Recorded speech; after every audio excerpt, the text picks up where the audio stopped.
This is the Tango Alpha Lima podcast. They call me crazy cause I'm facing all my giants. They try to scare me into thinking I can fight it. They tell me I should never even think of trying. But that's just me, I'm gonna live out in defiance.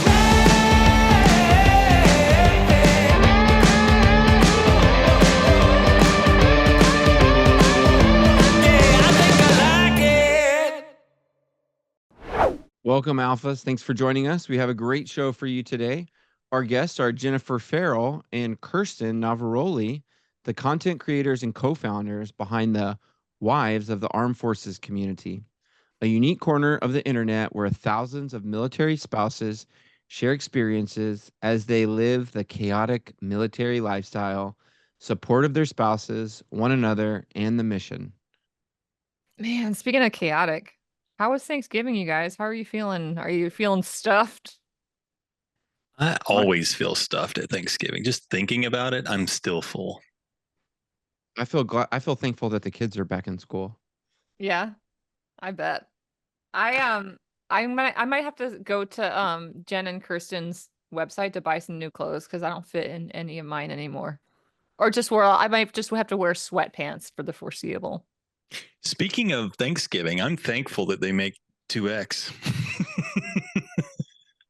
I'm thankful that that's a size. Yeah. That's my normal size. I know. I'm thankful because it keeps you wearing a shirt on the podcast. 2XL for these babies. Oh, yes, Lord. Come on. Show them off, Those of Stacy. you who don't watch the video portion, these dudes are now attempting to do a gun show with their he called me fat, Stacy. And lightly greased. Not in those words. And this is recorded, so there's proof he didn't say that in so many words. It won't hold up in court. Trust me. I've So been have you been sued wearing before. your stretchy pants all week long? You could say that. There's no shame. There's no shame in this room. It's just me and my husband. I live on a farm, so I'll tell everybody that I walk around in my sweatpants. The reality is I never get out of my robe. So, I like robes because of the breeze. yeah, it's a little chilly. The horses definitely get an eyeful, but it is what it is. Well, I don't hear them complain. I mean, horses don't care as long as they're being fed. Exactly. They don't care. It's kind of like the Chevy Chase's Christmas Vacation, or is it the National Lampoon's Christmas Vacation, where he's out there dumping the RV and he's in his robe. That's me. Wrapper's full. Yeah. Grapper's full. Hey, you mind if I fumigate this here chair? That's me doing chores in the morning. Grandpa lighting a cigar, setting off the whole neighborhood. Oh, yeah, no. I'm about to launch the Christmas ornaments from the neighborhood across the sky with the fumes. That's me. Okay, Alphas, please stick around. We'll be right back with Jen and Kirst right after the break. Attention retired uniformed service members and families of active duty military. Open season for enrollment ends December 9th.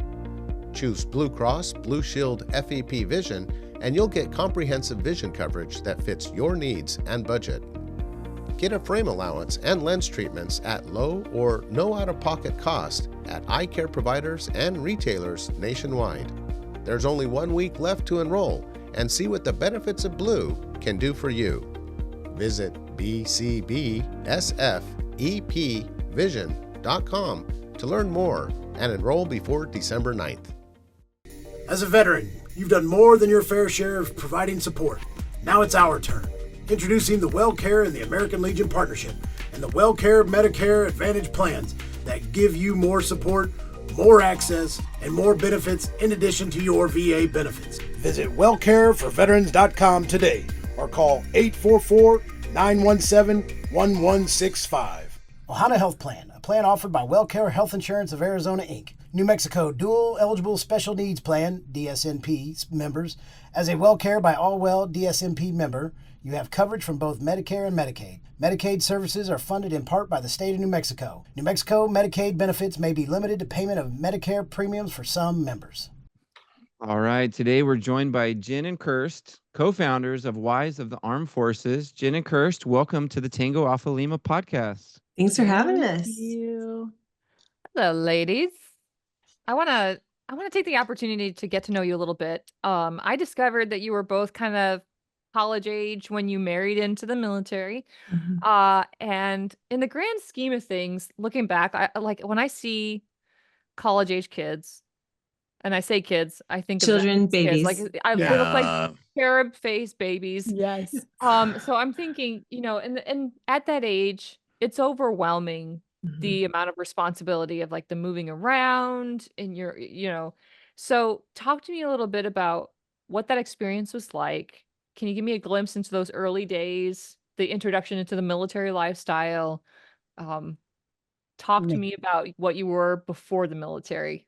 Yeah. Like, where do we get started? I know, seriously. How much time do we have? That's a really interesting question. I think that personally, because I got married to my husband whenever I was 21. He's 3 years older than me, but he also went to an academy, which is where our guys met. And I think that kind of gave him that foundation that I really leaned on him for, because I mean, when we got married, like we went to our honeymoon and came home and went separate ways. And I went and lived with my parents for a month so I could finish my last semester of college.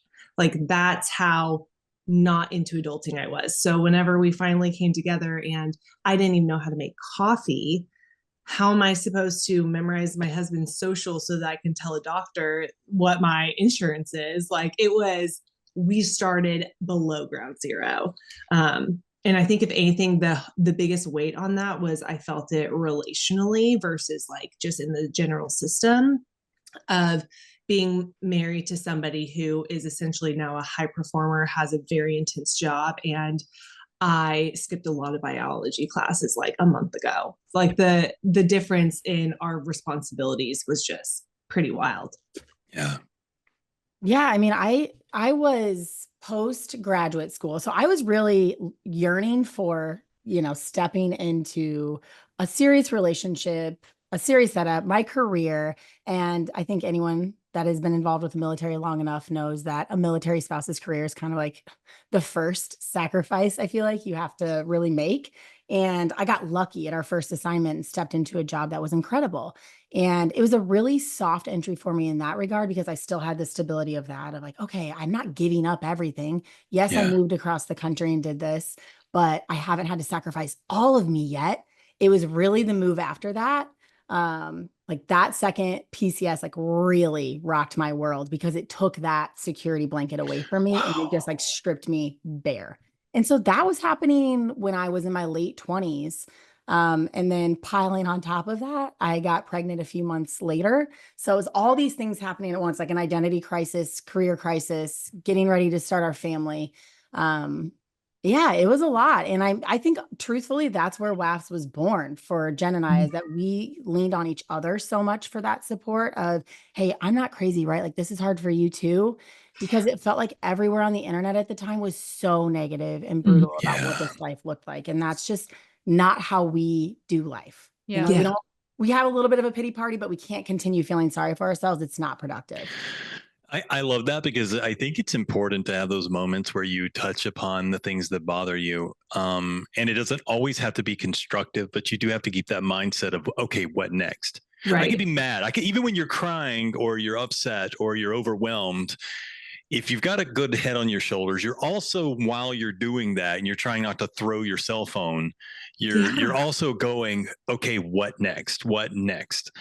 I think that veterans often, we talk about the bond that's formed, that trauma bond that's formed between fellow service members, but knowing how much my own wife had to sacrifice. My wife's an identical twin, so she never needed to develop a friendship outside of her own sister.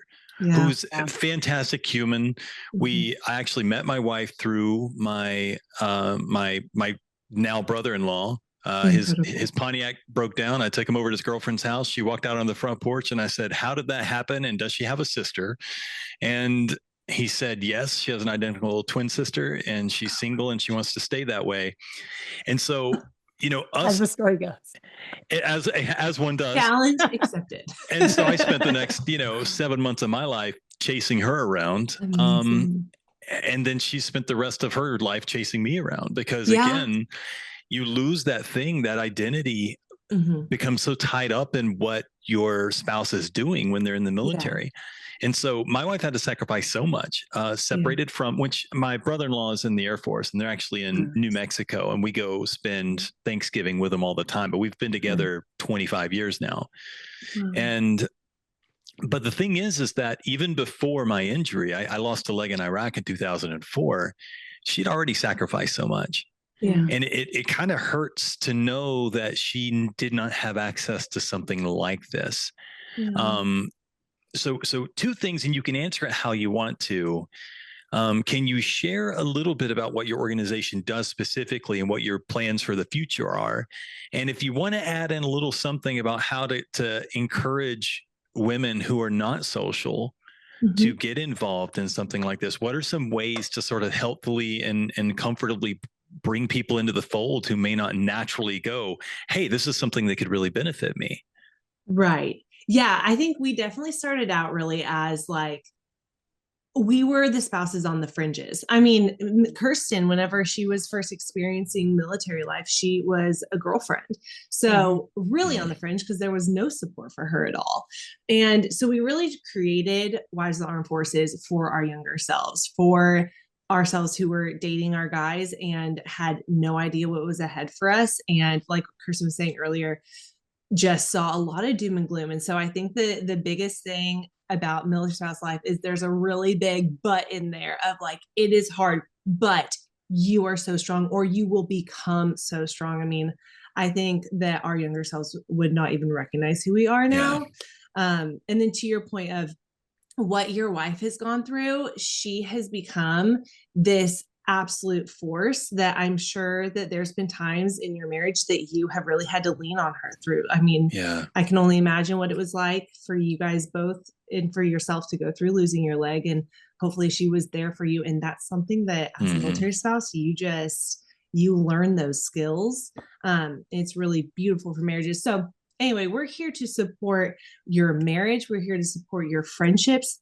We're here to support your mental health, and all of your hopes, dreams that you could possibly have with a career, whether it's maintaining your current career or totally switching. Kirsten was not setting out to go and be online herself.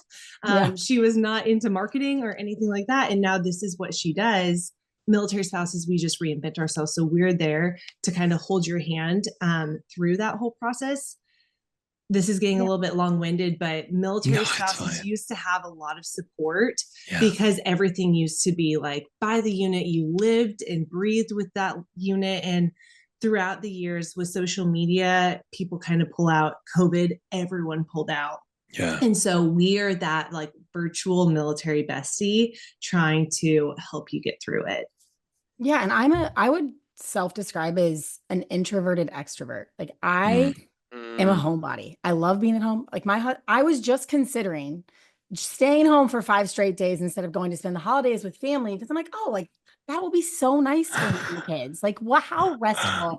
And people are like, you're nuts. Like, go be with family. You're a short life. But it really, like, you just have to know what fills you up. And so I say that because I want to be encouraging. We get a lot of messages from spouses saying like, I'm uncomfortable. Like, this is awkward going to this thing. Like, it is awkward. It's awkward for you and probably everybody else, but maybe one really extroverted person there. And that's okay. You're going to say weird stuff and you'll still find a person there that's going to laugh with you and bring you along on the ride. Everyone feels uncomfortable. So just put yourself out there, say yes to things that you otherwise wouldn't. The military can truly be such a gift, and the relationships that you will get in this lifestyle are unmatched. And I say that with the confidence of the person that moved to my first assignment with that no new friends mentality. Like, I don't need anybody else. I have awesome friends from when I grew up. I have great friends from college. Like, I don't even know how I ended up in this military relationship, but I'm just going to try to scoot on by and get through this. And now 10 years later, I'm, a co-founder of a platform that helps military spouses. So here we are. Oh my gosh. I love that. Sorry, Adam. I wanted to add one more thing because I wanted to give my wife a little more credit. She was 5 months pregnant when I deployed to Fallujah, first assault on Fallujah. So when I got home, I got to hold my daughter for the first time. She was 3 months old, and my wife had to navigate through a year and a half of the hospital with that. So when you started bragging on her for me a little bit there, I just wanted to add that. Wow. What a woman. Yeah. That's incredible. All right. That's it. Sorry, Adam. Go ahead. No. I mean, rightly so. And so much of Joe's experiences in service and with his wife kind of mirror that of my own. And so just listening to you, Jen and Kirst, like the breath of fresh air and perspective, that you're bringing to what it means to be a military spouse is so refreshing, and it's so needed. It's a community of support that you guys have built and are building that's sending a different message. And it's no longer just that message of, I'm a dependent and I'm here to detract and suck from another terminology that's not like uplifting, to spouses. Hot take. We are like so against that language. And I understand some people think like, oh, I'm just going to claim it and make it my own. It's like, no, it could just be totally out of our vocabulary. That's just not who we are. Yeah. And I love that you guys were, seeing yourselves as being on the fringe too. But I think the fringe is where innovation happens. Yeah. And I think that's where it needs to happen to be able to bring it in and normalize it. And so just like Joe, I think about, my relationship with my wife, and we were talking just last night. We took the kids to 99-cent Taco Tuesday. I know, make Joe happy. But I met her when I was in flight school here in Alabama, and she is just a local small town gal. She was 24 years old, so just a little bit older, than you guys. And then I took her into this whirlwind of a life, and I'm an attack helicopter pilot, officer. And then suddenly, next thing you know, like Joe, like I'm deployed, and we find out that we're pregnant while I'm over there. Mm-hmm. It was that unplanned, and we missed the whole 9 months and the birth. And then come home and I take company command, and it's like, hey, my quiet, small town introverted wife, you're going to be the FRG leader. She's like, I'm going to be what kind of leader? No, I'm not. What acronym are you throwing me? You can F your G, bud. Yeah. So anyway, I just say all that to say and reiterate that I wish that this existed, at that time, and that there was a community. But the other thing that, and my real question is, looking from an Instagram and a social media perspective. And I went on there and I saw how you guys are engaged in the community and the messaging that you are bringing through a fun and vibrant way of resonating. And so what's kind of been your guys' approach to grow that? How has the community responded? Because it seems like you're throwing fun stuff up and you're spotlighting the real things that spouses go through in a way that's easy to consume. So I can only imagine that that's been really instrumental in helping to build this community. Mm-hmm. Yeah. I mean, when we originally started, we didn't ever plan to have an Instagram. So my job at the time, I was working in state prisons. So I was the least online person that you could imagine for my own safety and security. What did you do in state prisons? I have a degree in psychology, so I was doing reentry programming. Served her She sentence. was an inmate. She's I lying. I say that because my wife did ultrasounds for the Florida State Corrections when I met her. Yeah, I feel like when you meet somebody that's worked in correctional facilities, it's like a handshake, immediate. Because it takes a certain a personality to be able to do it. I mean, just literally dealing with the clink of the gates behind you. You're like, we're locked in. Here we go. Mm-hmm. But yeah, I was doing that. So I had no desire to be online, but I'm a helper at heart and always have been from a young age, which I think is where Jen and I bonded so quickly in our friendship, was we both have that big helping heart. So it took a lot of convincing, and it was actually our realtor at our first assignment. I was like, you guys really need to be on Instagram. We're like, do we? Because we're like publishing blog posts that obviously have no direction. What about no idea what we're doing. What about OPSEC?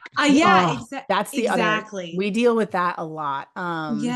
Which is honestly the two people that were the most concerned about us being on Instagram were our husbands. Yeah. They're like, give us the vision here. And we're like, we don't have a complete vision, but we've got a little bit of a vision. And we know at the end of the day, you're going to have to trust, because that's our platform. You will not see us dumping on our husbands' jobs. We take a lot of pride in what they do in the service that they've committed to and that we've committed to as a family, right? And Jen has this beautiful saying that I like to bring up any chance I can get, is that someone was going to do this life with this man, and I wanted it to be me.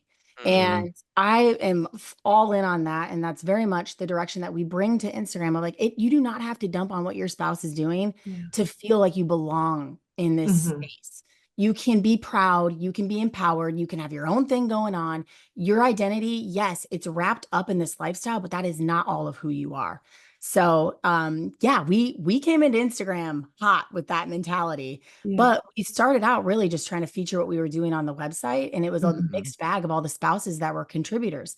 We call the blog the voice of many. That's where you see a lot of perspectives from a lot of people doing this.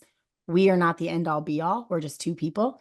But Instagram did not like that. Our followers did not respond to that. They wanted what I call the warm handoff. They wanted to get to know the two of us, build trust with us, and then lean into the resources we were saying were legitimate. So we took a little bit of a 180 at that point. I say, Kirst, you got to take more pictures of yourself, because that was before Reels. But like, what do I do with my hands? Yeah, right. I still do that. I do public speaking, and they're like, "Do you want a mic?" I'm like, "Please give me a mic. I don't even care if it's on." Yeah, right. Just a problem. I just need something. And we had to tell our husbands, like, "Hey, don't worry. Like, you don't have to be a part of this dog and pony show." But it was also something that we could then go to our community and say, I get it. Like, you think that your whole life is revolving around your spouse. We're going to be a space where we are speaking to you and you are speaking to us as women, even aside from being military spouses. So you're not even going to see our husbands. Like, the way that we could go viral so fast for showing our hot, handsome husbands flying airplanes, like it would go viral in two. There you go.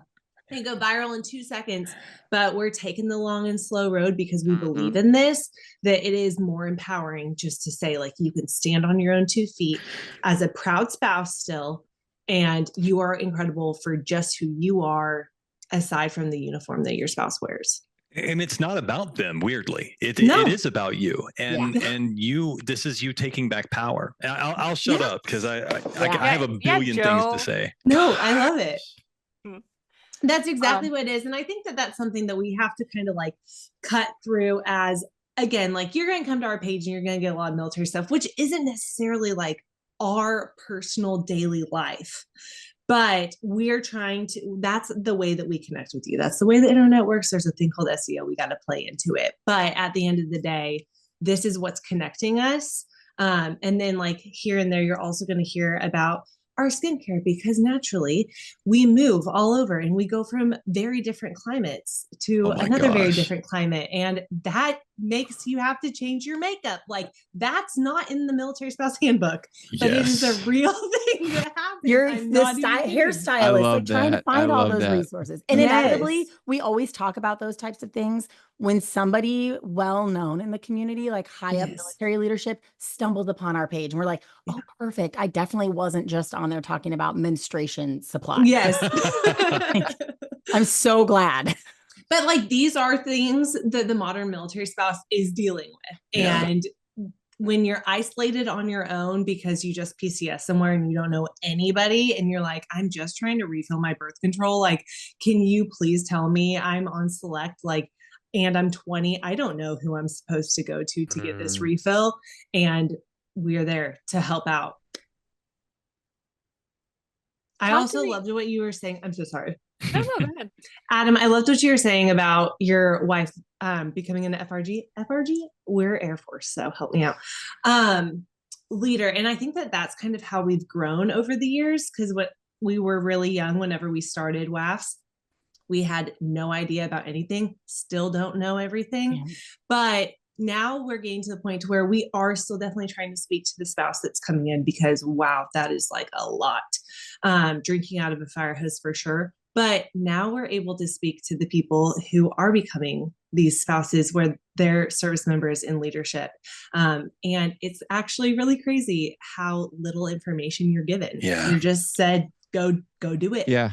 Well, I think I want to spotlight before Stacy jumps in that when you take up a mantle to be able to elevate voices, to be able to make improvements to something that maybe you didn't have access to, that's leadership. And so you guys are 100% leaders within the community. And the cool thing is you're not stagnant leaders. So you're going through your own journey and now you're transitioning, and now you're going to be able to speak to a different dynamic as well, to be able to resonate to a whole new audience of now veteran spouses, even more so. So it's really cool. Just wanted to acknowledge that you guys are indeed leaders, and much needed leaders. Thank you. Thank you. Well, you guys have a really fantastic website. You've obviously spent a lot of thoughtful time into its design and its layout. But I did spend quite a bit of time on the shopping section, the style and gift guide section. So I want to take a pause and talk a little bit about the genesis of it. What inspired you to develop it? How do you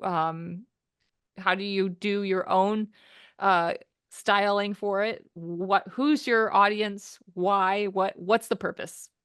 I mean, truly, like back to that point of drinking from a fire hose, it is the young spouse. It's like, I'm going to my first military ball and I have no idea what to wear. And the Facebook groups are a bloodbath with recommendations. And Google tells you that you must dress like a nun, or you can only show boobs or leg, but definitely not both, because you're ruining your husband's career. Or one boob.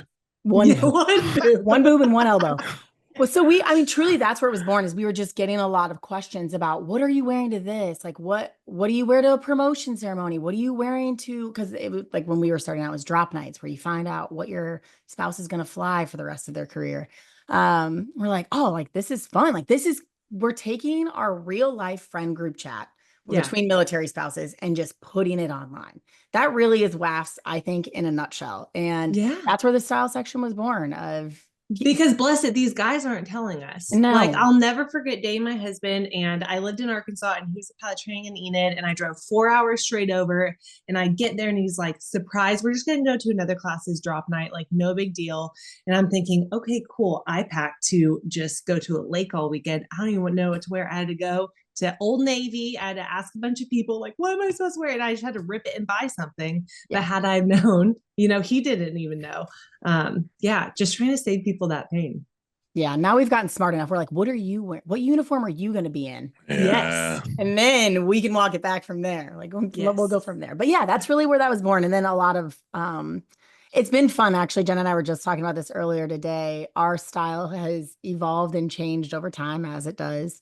But through having kids and through moving to different climates and experiencing that, one of the most popular guides that we have in the shopping section is Jen's winter wear guide for Alaska, because that's one of those things, like, you get assignment to Alaska and you're looking around like, I've done Iowa winters, but I haven't done Alaska winters. I have no idea what to wear, what to buy, what to invest in. And so those types of guides and that feedback is so powerful and helpful. Lots of layers. Lots of layers. And when my 2-year-old decided she wanted to come inside and then immediately wanted to go back outside as soon as her clothes were off, it's a lot of layers. But that's another thing of like, yes, like an onion.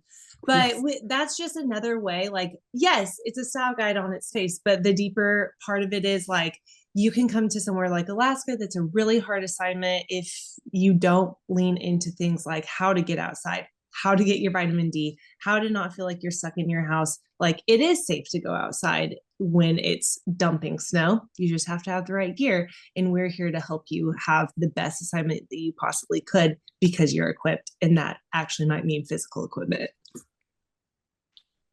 Man, that's awesome. I love your self-awareness, because I think that one thing that makes people good leaders and makes people good friends is being teachable and being safe.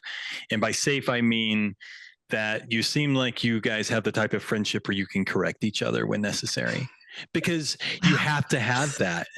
I've never felt the camera following. I know. Listen, I this is my thing. I love that. So, we call this our second marriage. We're like, we have our marriage Yes. to our husbands, but then Jen and I are definitely in a marriage with each other. I mean, it is not a lot of people go into business with their really good friends for a reason. It is hard. It takes a lot of communication. And Jen and I on paper are polar opposites. So we have to really work so hard and so intentionally to communicate effectively and kindly to each other. Like, yes, we love each other, but sometimes in work, it like you're just functioning and going. And so we really do have to work hard at that. And I say this often to people in my life. I will always go to Jen with a question that I need an honest answer to, because I know Yeah. that she will give it to me, and I know she'll give it to me in a way that empowers me to move forward with that feedback, not dismantles me. I've noticed that, you know, as you get on the other side of things and you can sort of drop your ego a little bit and just start from a foundation of love, that those moments where you have to go, okay, when your hackles go up a little bit and you go, okay, let me tell you what I got out of what you just said. So that you can clarify what is meant and not what is said, because my wife is real big on tone of voice, and I live off of sarcasm. And so it's kind of like our knockdown drag outs are her talking under her breath and me being sarcastic. My kids went over to somebody's house one time and they had like old school, you know, like throwing things against the wall, the kind of stuff we grew up with. And my daughter was like, come get me. And I was like, no, that's just a normal family, you know? And it wasn't anything crazy going on. They were just, you know, a little more normal. But I say that because, you know, the military is a crucible for these lifelong lessons. And to me, what I've gotten out of that is that being teachable, being approachable, and taking that breath when somebody says something that hurts you, as to whether did that hurt me because I earned it, or did that hurt me because they're hurt and they're trying to hurt me. And so, you know, when you look back and you see all the dumb mistakes you made, and a lot of times your regrets are based off of what you didn't do more than what you did wrong. Like, what do you wish you could go back and talk to smooth face you all the way back forever ago? What are some of the things that you think would really have helped, even if you know that you wouldn't have been able to understand them at the time? What are some of the things that you learned that you could share that might help some of these new spouses that are just getting started? Because sometimes planting that seed of understanding is more important. They're not going to learn the lesson, but one day they're going to go, that lady was right. Well, I mean, even, you know, we're always learning. So I'm still learning. In the last 2 months, I have learned that I can't ever say that's never going to happen.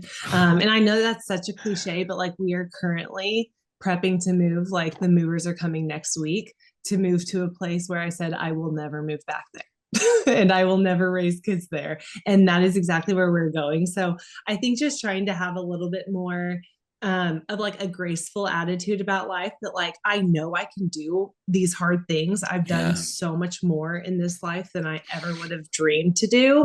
And 20-year-old me would have said, I don't want to do it, not knowing like the beauty that comes out of all of this. And so, that would have been like the thing that I wouldn't have heard back then, was just like how good my life is going to be. Even though like there's going to be, you know, every growth, you have growing pains physically in your body. As you're growing as a child, you have growing pains, and that carries on into like heart growing pains. And when you feel like you're being stretched in every which way, trying to make things work for your family, I don't know. It's such a beautiful journey, although it's something that a lot of people probably wouldn't choose. But this version of you and where you are was built out of that dumpster fire. You wouldn't be who you were. So like, I wouldn't change anything because even my injury, I'm with you. Like, I would be afraid to touch anything, because where I am is a very delicate balance. Well, touching on the injury space, you know, I work predominantly in the veteran mental health programs and advocacy space. So there's a lot of focus on the veterans themselves for these programs, which makes sense, of course, but we're also starting to see more of these programs specifically for veteran spouses. And so I think that's so important, obviously, for so many reasons. And many of these also include spouses whose partner's still on active duty. So my wife actually this past weekend went to her first veteran spouses retreat in the 15 years that we've been together.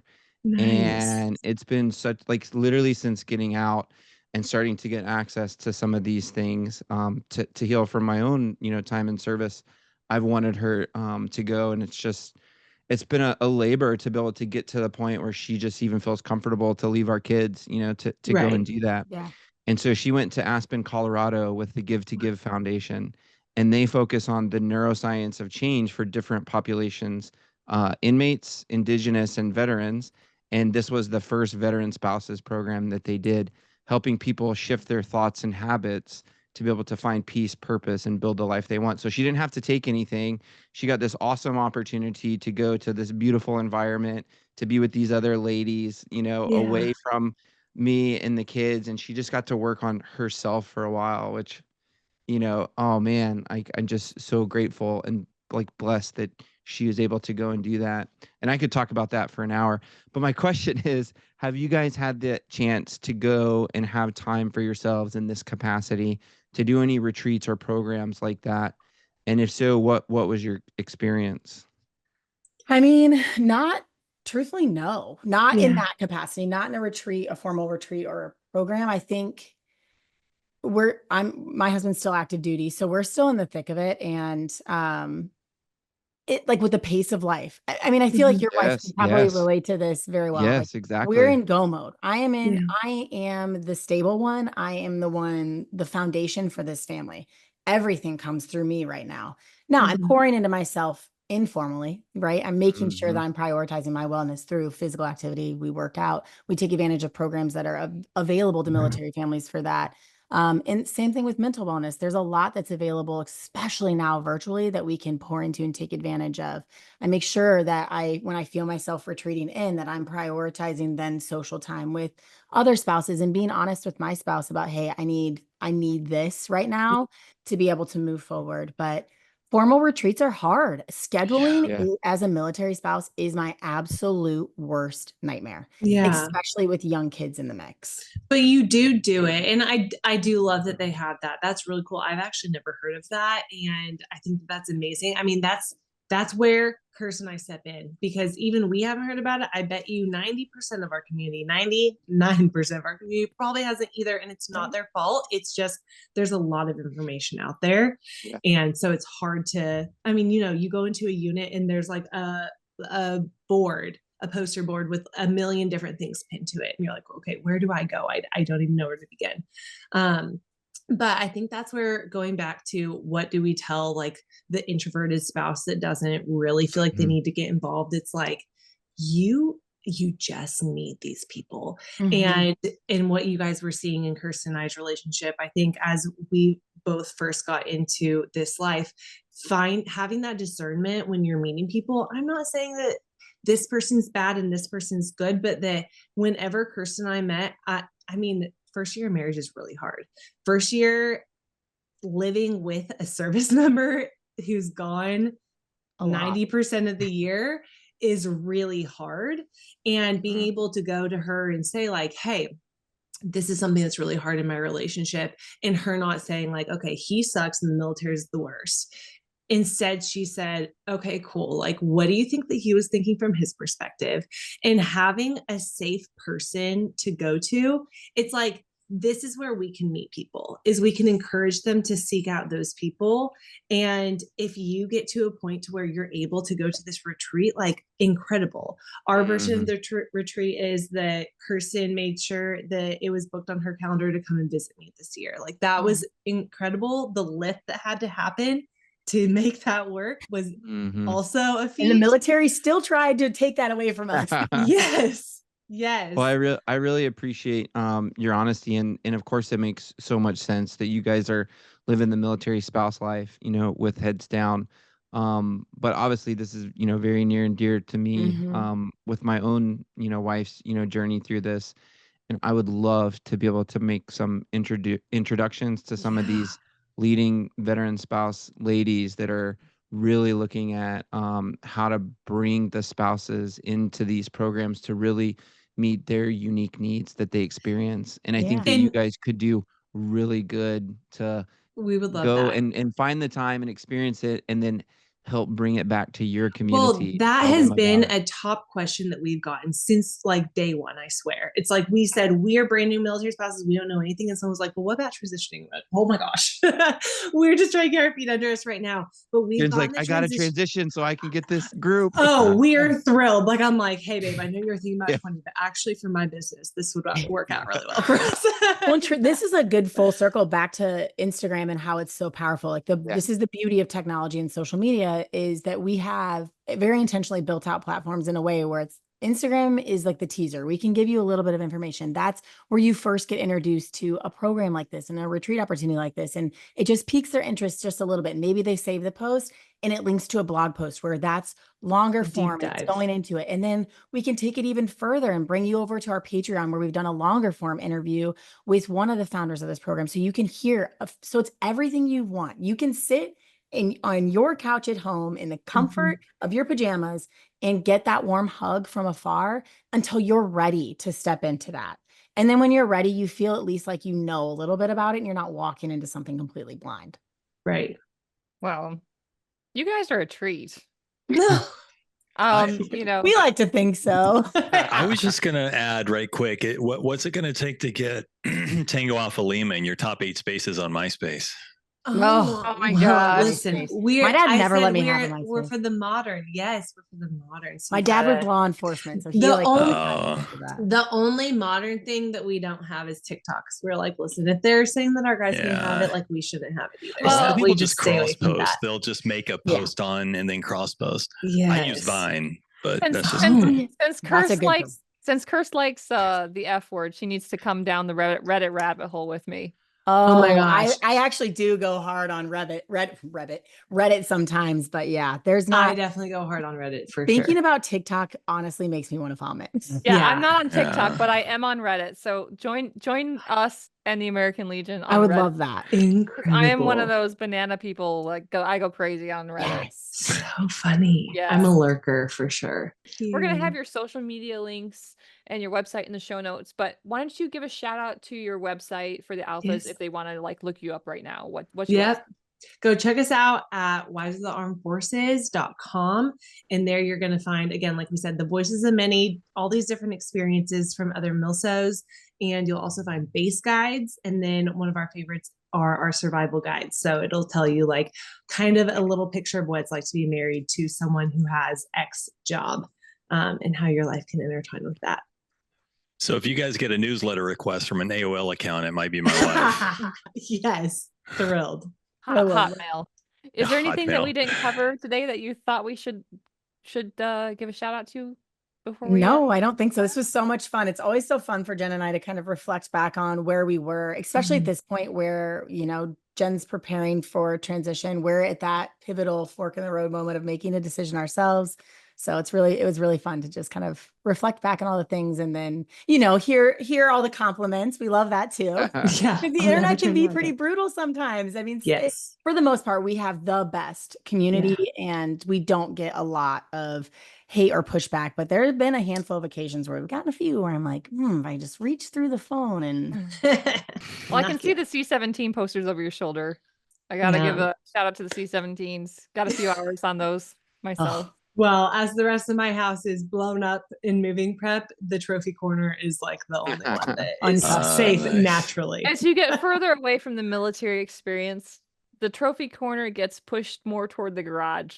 So I know. Oh, this is my MO. Yeah. Although you say that and ours is in the basement, which is the closest to the garage. So I'm like, oh yes, creep it is in happening. its way. Well, that's a long way down the road for us because we're switching over to the reserve side of the house. Okay. So as I was thinking we were getting all the way out, everyone in the community was saying, I'm like, sure you've got watch out, it'll bite you. And it did.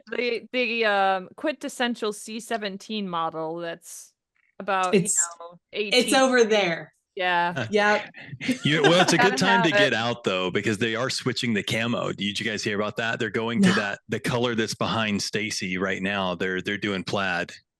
Yeah, this is the Spaceballs plaid. That means you've gone ludicrous speed. Oh my goodness. 17 I can't ludicrous keep speed. No, Making just that up. Please don't just- take me seriously. Please well, don't. listen, I'm I like, to should've be gotten out honest, I when they wouldn't be switched to surprised. OCPs. Joe Yes. the jokester with his plaid jokes. Yes. I'm, All like, right, Jen- I'm the Jen wife and that people are like, what does your husband fly? And I'm like, Yeah. The plane with the Up little there. doohickeys on the end of the It you goes- know, like the It one goes with the real hood. fast, like that Yeah. On the fast. front. Mm-hmm. it's All right, not- ladies. Yeah. Well, thank you so much for visiting and spending time with us today, and for bearing Joe and all his amazing plaid jokes. You ladies are leaders, and you're Thank you. innovators, and you're doing something so necessary that's going to benefit and is benefiting so many. And I think you're just getting started. So it was an Thank honor you. to have you here today. All right, Alpha, stick around for some scuttlebutt after the break. As a Legionnaire and Army veteran, I'm proud the American Legion is an associate sponsor of the Army-Navy game presented by USAA. The American Legion is the first veteran service organization to sponsor America's game in its 125-year history. Through this sponsorship, we are honored to support the student athletes committed to protecting the freedoms we cherish. And we will continue to raise awareness about Be the One, our primary mission to end veteran suicide. Make sure you tune in to watch the greatest rivalry in sports, December 14th at 3 p.m. Eastern on CBS. To learn more, visit legion.org/Army-Navy game. Oh, and not that I'm biased, but go Army! Okay, Alphas, we hope you had a great break. Now it is time for some scuttlebutt. That's Robot Joe, everybody. Robot Joe.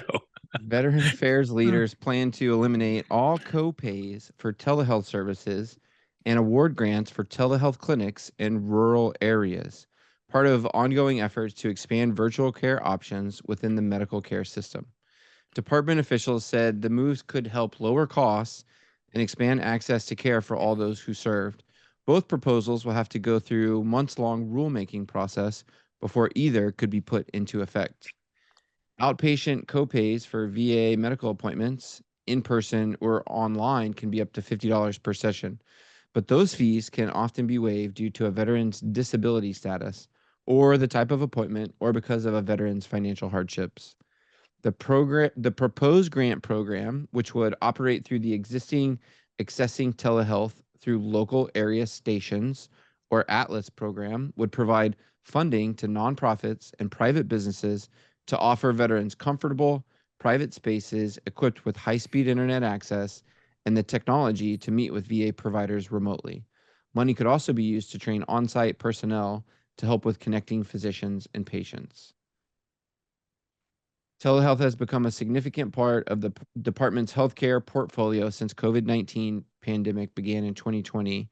In fiscal 2023, more than 2.4 million veterans, about 40% of the total number of patients in the VA healthcare system, had at least one virtual medical appointment. I live in rural Alabama, and just maybe, 4 weeks ago, I saw this crew out on the dirt road with some like orange piping, and I pulled up and said, "Hey, what are you guys doing?" "Oh, we're laying, the fiber internet." Fiber. Yeah. So, this is absolutely wonderful to be able to have something like that out here, because before it was, I don't know, like sometimes 1 Mbps download speed, like with the internet. Yeah. Yeah. We actually wanted to move here several times since getting out, but I could never make a case for it because I couldn't have the connectivity to be able to work. We actually got it through Verizon Wi-Fi, side note. But I guess the point like I'm trying to make is like the struggle is real for the rural folks and the Yep. Yeah. closest VA center to be able to get. And then as you get older, it's harder and harder to get out. So this is, critical to support and care for those of us rural, low broadband dial-up folks. I think if there's something positive, just for instance, war was fantastic for prosthetics.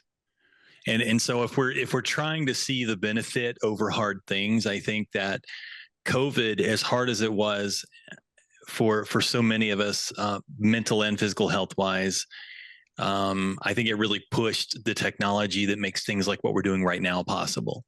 To be able to get together on, high def, so you can see all my pores and my natural beauty in one place. I mean, if there's an upside to all of that, it's that it's more accessible than ever for people who are shut-ins, for people that, and I think it goes even further into say that, with things like the Apple Vision Pro, completely inaccessible for 98% of humanity, and maybe 99%.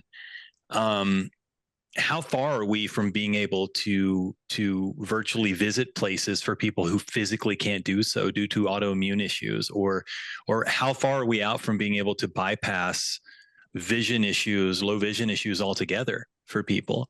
And so I think that this telehealth thing, being able to see the benefit, and the medical field getting involved in this type of technology is going to be fantastic.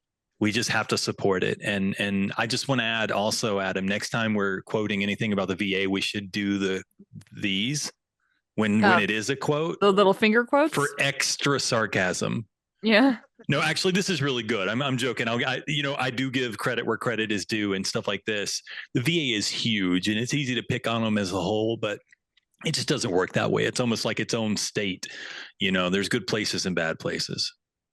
Well, the department leaders have promised to keep expanding those options while still ensuring that veterans who prefer face-to-face appointments have that opportunity, which is good. In September, the VA officials announced an expansion of tele-emergency care nationwide. In a separate move, the department also dropped copays for veterans' first 3 outpatient mental health care visits annually. However, no timeline has been announced for completion of either of the latest initiatives. So I'm with you, Joe. It sounds really great and can benefit a lot of folks. And can the VA stay on top of it and roll it out when and where it's needed to meet the demand? Hope so. We'll see.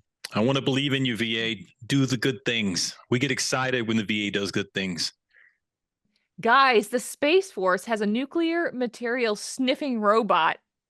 Now we're totally going outer limits here. Troops stationed at Buckley Space Force Base in Aurora, Colorado, have a modified robot dog that loops around the base, tracking chemical, biological, and nuclear materials. And yes, it is named Chappie. After 2015, Neil Blomkamp. I love old Blomkamp. Directed science fiction movie where a police robot is stolen by members of the South African rap group Die Antwoord. Those guys are wild, by the way. Do you know this group? I know that. Well, group. they were on the underground for a while. Yeah. Okay, can you give me a beat? Like, what's the sound? Yeah, hit it, Joe. You know it. No, I'm good, homie. Okay. That's your rabbit hole to go down. I will say you'll be entertained, even if it's not your kind of music. Oh yeah. Boom, boom, boom. Okay, anyway, they becomes a criminal / revolutionary.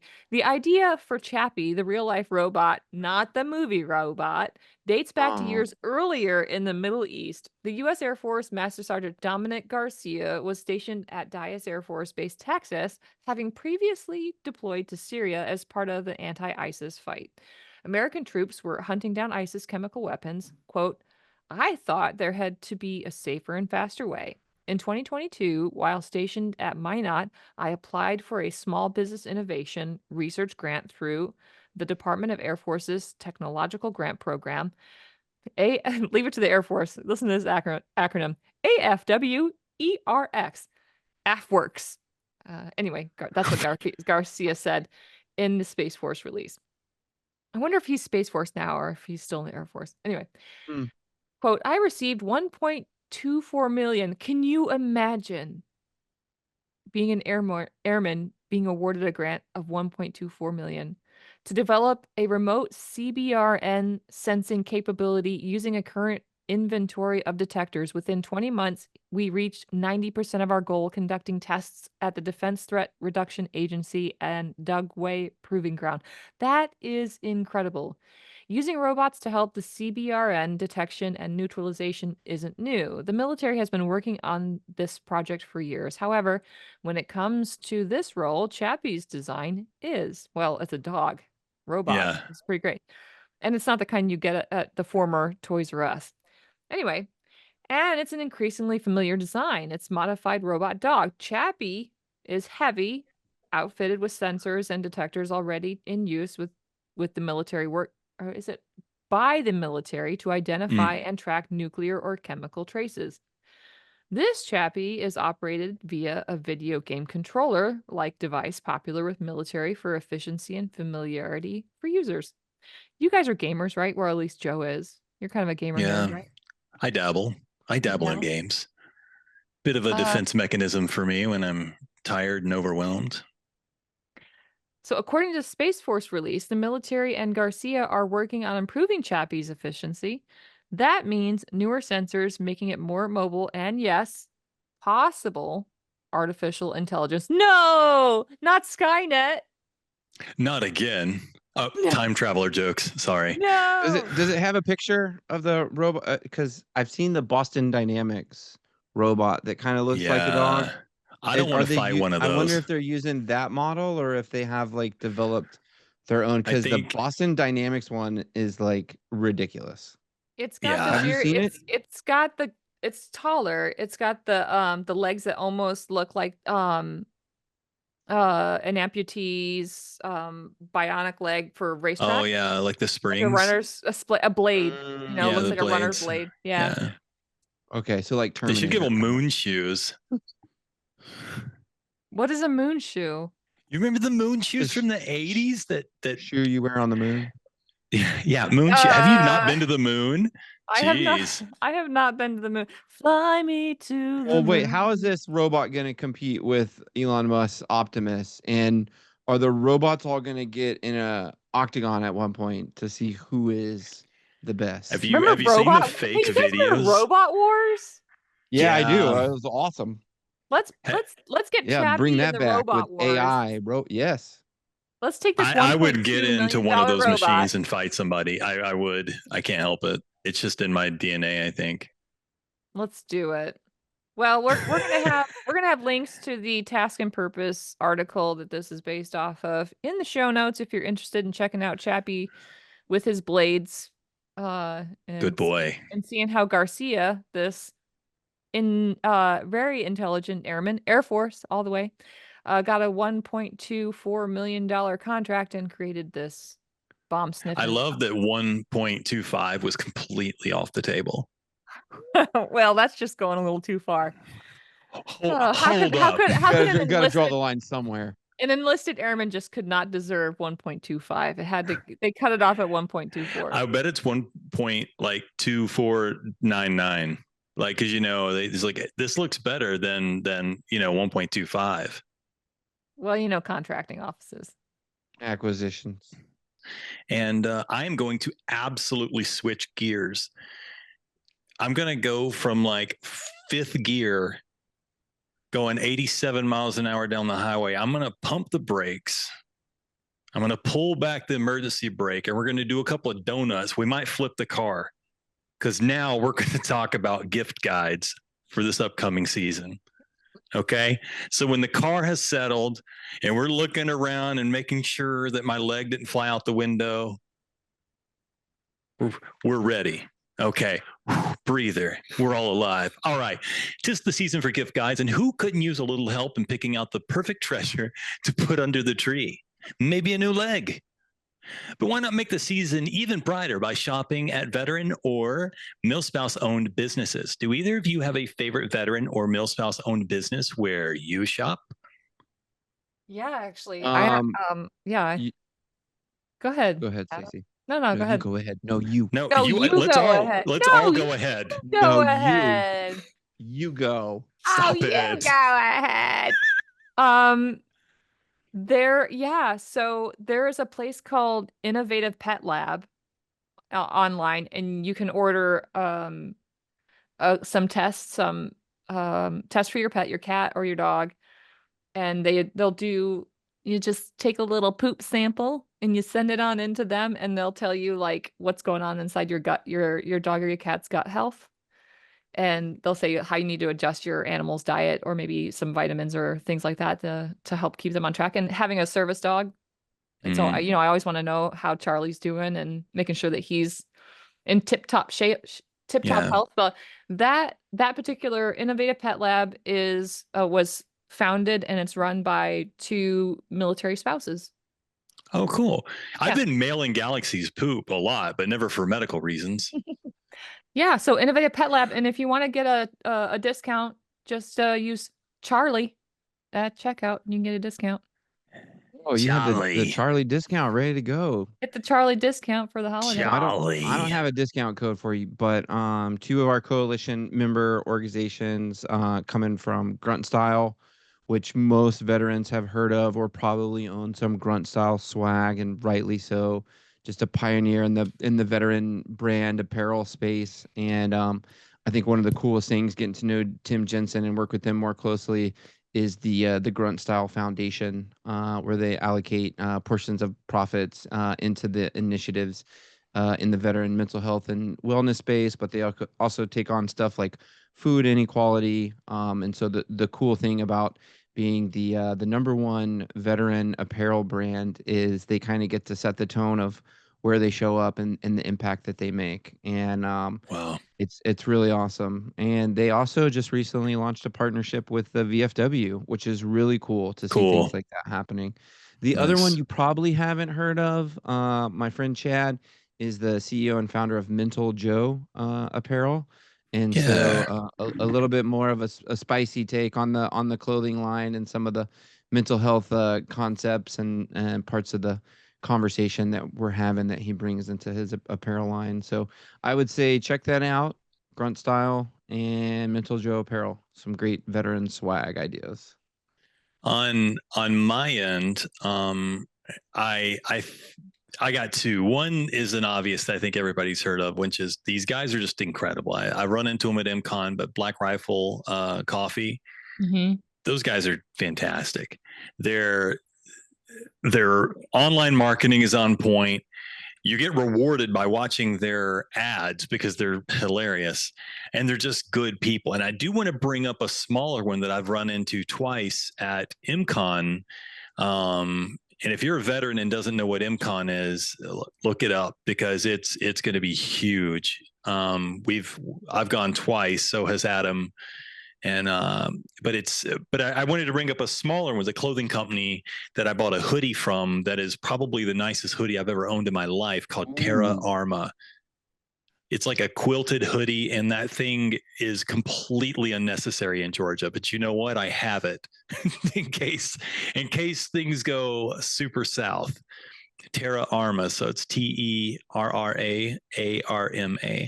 They also do a limited run of knives every year. They do, they have a bunch of really great stuff, and they're transitioning not just their manufacturing and distribution, but their entire company into the U.S. And so it's just getting better and better. They were manufacturing and distributing, but now it's like everything. I was going to compliment what you're saying. I had a chance to hang out with those guys at MCon, and I'll also echo Joe's sentiments. You should definitely try and attend MCon with us next year. American Legion Be the One is a event sponsor, and not only that, the Terra Arma has a veteran focused foundation support where they look at the programs each year that they want to support in one a quarter. And then they'll go out and either through financial contributions or content creation. So they'll bring their content team and make like a really stellar, high quality video for them, which is great in the storytelling and marketing aspect. So just a lot of cool organizations doing really cool things. And also shout out to 511 Tactical, who is also a sponsor of InCon and doing really great things. I want one of their bags. Their med bags. It's literally on my phone. I've just been eyeballing it, waiting to see if it goes on sale. I want one of their bags so bad. So one humble brag real quick.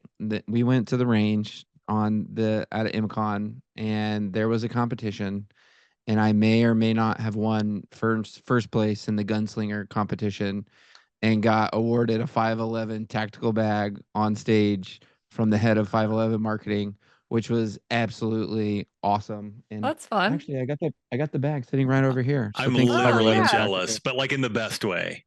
That's awesome. That's so cool.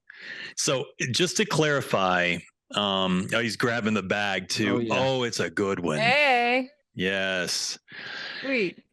If you want to know what these are, I'm going to run right through them right quick. And also, we've pulled some together for you. But if you want to grab a pin, or if if you're online, even better, because we're going to have links in the show notes. But if all you listeners who aren't driving, if you got a pin, where we've talked about Innovative Pet Labs, Grunt Style, and Mental Joe Apparel, Black Rifle Coffee, Terra Arma, 511 Tactical, and we've combed the entire interwebs, which is a series of tubes, thank you, Al Gore, to find some sites that offer good lists of businesses that give you lots of options. And we'll have links to these as well in the show notes.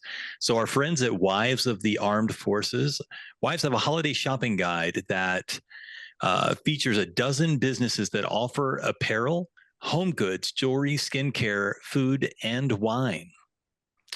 And that's wivesofthearmedforces.com. Mission Millspouse offers an extensive list that is categorized so you can find just what you're looking for. Plus, they include links to sites like Retail Salute, a military spouse resource that offers military and veteran discounts for mainstream retailers. And that's missionmillspouse.org. Syracuse University, D'Amelio Institute for Veterans and Military Families offers a gift guide that showcases veteran and military spouse entrepreneurs. If I think about that word, I can't say it. I just have to like burn through it. With some of the most gift-worthy items, as well as links to military-owned business guides. And that is ivmf.syracuse.edu. And there's a backslash there with the holiday, but that's the main website. But you can do ivmf.syracuse.edu/buy-military-owned/. All right, I won't read the rest of these out, but two of the largest online shopping giants, Amazon and Etsy, both offer curated lists to veteran-owned and military family businesses. And I actually did not know that. I did not know that there was an entire node on Amazon for veteran-owned businesses. And so I got to admit, I was super pleased to find that. That makes my shopping way easier. And Etsy also has a market for veteran-owned. And finally, the Rosie Network has a 37-page online holiday buying guide that I'm about to read to you. Okay, not true. That is loaded with even more military and family-owned businesses that are just waiting to help you check off that Christmas list. Oh, yeah. Or Kwanzaa. Boy. Or Kwanzaa. Yeah, that's or right. Non-denominational. Or non-denominational. We don't care. You buy gifts for people. Yeah. Well, happy or unbirthday. Give gifts for any reason ever. What's the Stevie? Needful things? Yeah.